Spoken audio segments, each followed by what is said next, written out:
जुहार सम्बलपुरी समाचार के आपण को स्वागत। राज्य खरीफ ऋतु थी प्रधानमंत्री फसल बीमा योजना लगी पंजीकरण मूल होइछे। पंजीकरण ई मासर 31 तारीख तक चलबा। विज्ञापित अंचल 8टा फसल लगी बीमा करा जाई पारबा। धान, मका, मुगफली, मडिया, कपा, राहाड़ी, अदा और हल्दी लगी चाषी माने बीमा करि पारबे। प्राकृतिक दुर्विपाक थी फसल अमल थी नुकसान हेले बीमा करिथिबा चाषी माने क्षति भरना पाई पारबे।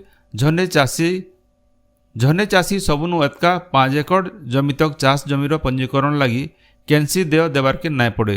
इ बाबदे एतका सूचना पाइबार लगी चाषी माने पाखेर थिबा कृषि समवाय समिति, जिला कृषि अधिकारी कि सहकारी कृषि अधिकारी को जोगाजोग करि पारबे। मुख्यमंत्री मोहन चरण माझींकर अध्यक्षता थी राज्य कैबिनेट रो 2 नंबर बैठक लोकसेवा भवन हो जाइछे। इ बैठक थी 5टा गुरुत्वपूर्ण प्रस्ताव के मंजूरी मिली छे। कृषि आउ कृषक सबु प्रकार उन्नति, श्रमिक मानकर जीवन जीविकार उन्नति, ओडिया अस्मितार सुरक्षा और प्रसार आउ मौलिक शिक्षार गुणात्मक मानर विकास लगी बड़ निष्पत्ति निया जाइछे बोली मुख्यमंत्री कहिछन।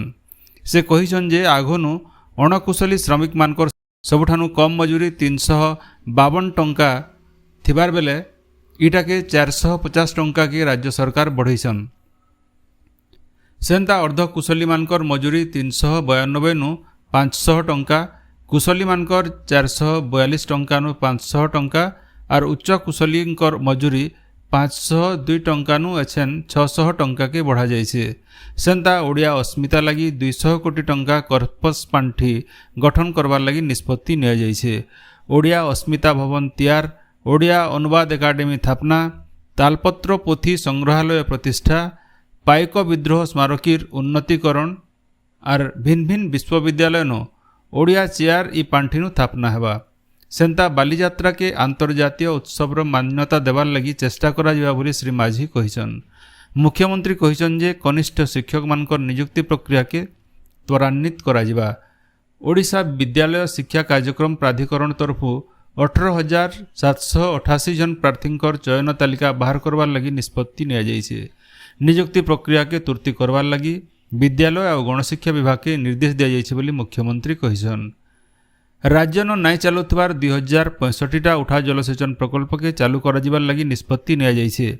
इ कार्यक्रम लगी एबा 5 बछर भितरे राज्य सरकार 1084 कोटी नु एतका टंका खर्चा करबे।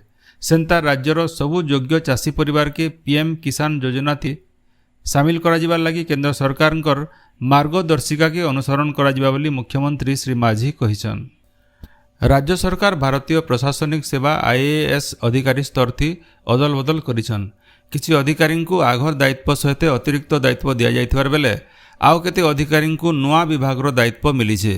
मुख्यमंत्री अतिरिक्त मुख्य सचिव थिबार निकुंज बिहारी धलंकु इडको रो अध्यक्ष भावे अतिरिक्त दायित्व दिया जाइछे। सेंता राज्यपाल प्रमुख सचिव और ओएसएसएससी अध्यक्ष शाश्वत मिश्र को अर्थ और शक्ति विभाग के बदली करा जाइछे।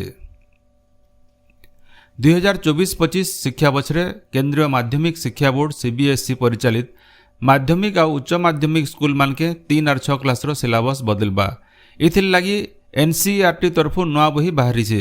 स्कूल अध्यक्ष माने इ छात्र छात्री मानकर लगी नुआ सिलेबस और बाकी क्लास लगी पुराना सिलेबस थी पाठ पढ़ाबार के सीबीएसई तरफु निर्देश दिया जाइछे। आज विश्व जनसंख्या दिवस। लोकसंख्या बढ़ुथिबार समस्या बाबदे लोक सचेतन करवार लगी इ दिवस पालन करा जाउछे। इतार संख्या लोकसंख्या बढ़वाटा केंदा करी आयात करा जाई पारबा से बाबदे पदक्षेप नेबाटा इ दिवस रो वार्ता है।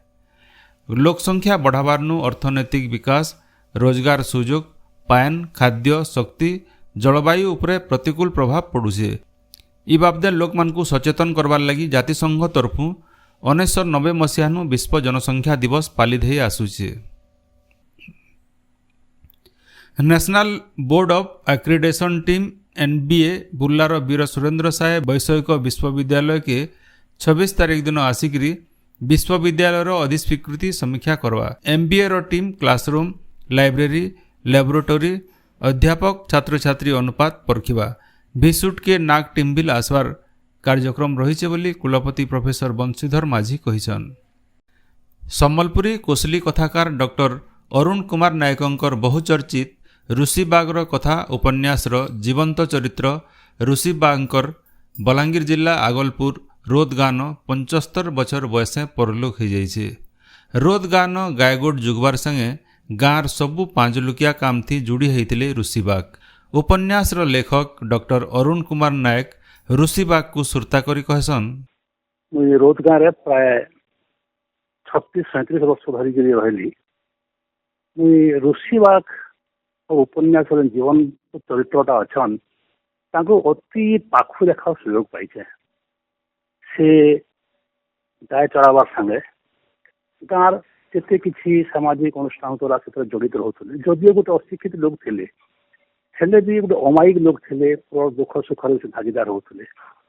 ତାଙ୍କର ଯେନ୍ ମାନେ ଅମାୟିକ ଆଚରଣ, ତାଙ୍କର କଥାବାର୍ତ୍ତା, ତାଙ୍କର ସ୍ପଷ୍ଟବାଦିତା ଯାହା ଆମେ କହୁଛୁ ଏବଂ ଛିନି ଖାଇବା ଲୋକଟେ ସେ ନାଇଁ ଥାଏ।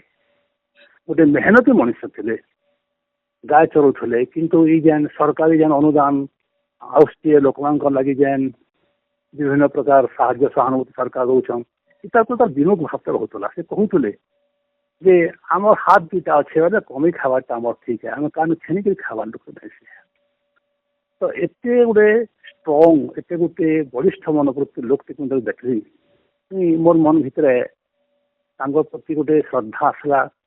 ତାଙ୍କ ସମ୍ପର୍କ ପ୍ରତି କିଛି ଲେଖିଲେ ସେଟା ଆମର ସମାଜକୁ ଗୋଟେ ଦିଗଦର୍ଶନ ଦେଇପାରେ, ଏଟା ଭାବିକରି ଆମର ଅଞ୍ଚଳର କଲଚରାଲ ଆସ୍ପେକ୍ଟ ଯେତିକି ସବୁ ଅଛେ ତାକେ ଦେଇକରି ଋଷିବାଗକୁ ନେଇକରି ମୋର ଉପନ୍ୟାସଟା ରଚିଥିଲା। ଉପନ୍ୟାସରେ ଋଷିବାଗ ମୁଖ୍ୟ ଚରିତ୍ର। ସେ ସବୁଦିନ ସକାଳୁ ଯେତେବେଳେ ଉଦି ଆସୁଥିବା ଯେନ୍ ଡାକଟେ ଦେବେ ଗାଁ ଢିଲ ଗୋ ଗାଁ ଢିଲ, ସେଟା ଗାଁଠି ଗୋଟେ ତରଙ୍ଗ ସୃଷ୍ଟି କରିଦଉଥିଲା। ଲୋକମାନଙ୍କ ଭିତରେ ଗୋଟେ ଭାବର ଗୋଟେ ତରଙ୍ଗ ସୃଷ୍ଟି କରିଦଉଥିଲା, ଯେନ୍ଟା କି ଋଷିବାଗ ଚାଲିଗଲା ପରେ ବହୁତ ସେଟା ଶୁଭ ମାନେ ନାହିଁ ମିଳେନି।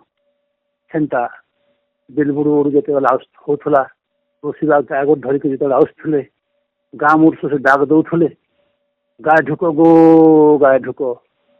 ସେ ଗାଈ ଢୁକ ଗୋ ଗାଈ ଢୁକ ଡାକଟା ସବୁଦିନ ଲାଗି ଲିଭିଗଲା। ଋଷିବାଗ ତାଙ୍କର ଅମର ଆତ୍ମା ପ୍ରତି ମୋର ଏଇଟା ବିନମ୍ର ଶ୍ରଦ୍ଧାଞ୍ଜଳି। ବରଗଡ଼ ଜିଲ୍ଲାର ପଦମପୁର ଠାନେ ପଦମପୁର ସଙ୍ଗୀତ ସମିତି ତରଫୁ ମୁହୁରୀ ଉତ୍ସବ ହୋଇଯାଇଛି। ପଦମପୁରର ଅତିରିକ୍ତ ଜିଲ୍ଲାପାଳ କୃଣାଲ ମୋତିରାମ ଚୌହାନ ଏହି ଉତ୍ସବର ଉଦ୍ଘାଟନ କରିଛନ୍। ପଦମପୁର ଅଞ୍ଚଳର 20 ଜଣ ମୁହୁରିଆ ଏହି ଉତ୍ସବଥି ଯୋଗ ଦେଇଥିଲେ। ଗଣା ବଜାଥି ଦିନୁ ଦିନକେ ମୁହୁରୀ ଲୋପ ପାଇଯାଉଥିବାରୁ ତାହାକେ କେନ୍ତା ସୁରକ୍ଷିତ ରଖାଯିବା ତାର ଉପରେ ଆଲୋଚନା করবার সাথে মুহুরিয়ামানকু সরকার তরফু আর্থিক সহায়তা যোগাই দেবার লাগি বক্তা আর গবেষক মানে মত দেইছন।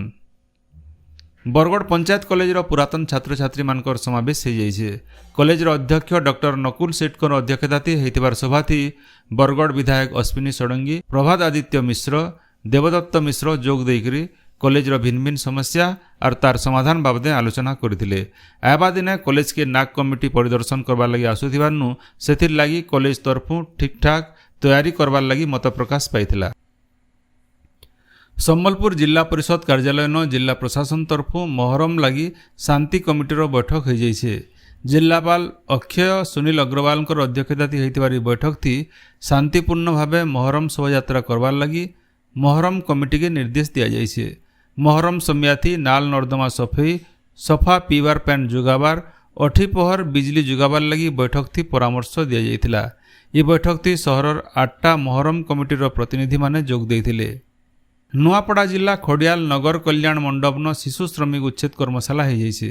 কর্মশালাথি খড়িয়াল সমন্বিত শিশু আর মহিলা বিকাশ অধিকারী মীনা গুপ্তাঙ্কর সহিত বিভাগীয় অধিকারী মানে যোগ দেইকরি শিশু শ্রমিক উচ্ছেদ হবার সুনিশ্চিত বলি মত দেইতিলে। শিশু শ্রমিক উচ্ছেদ করবার লাগি 112 কি 1098 টোল ফ্রি নম্বরটি টেলিফোন করিকরি অভিযোগ করিপারবে।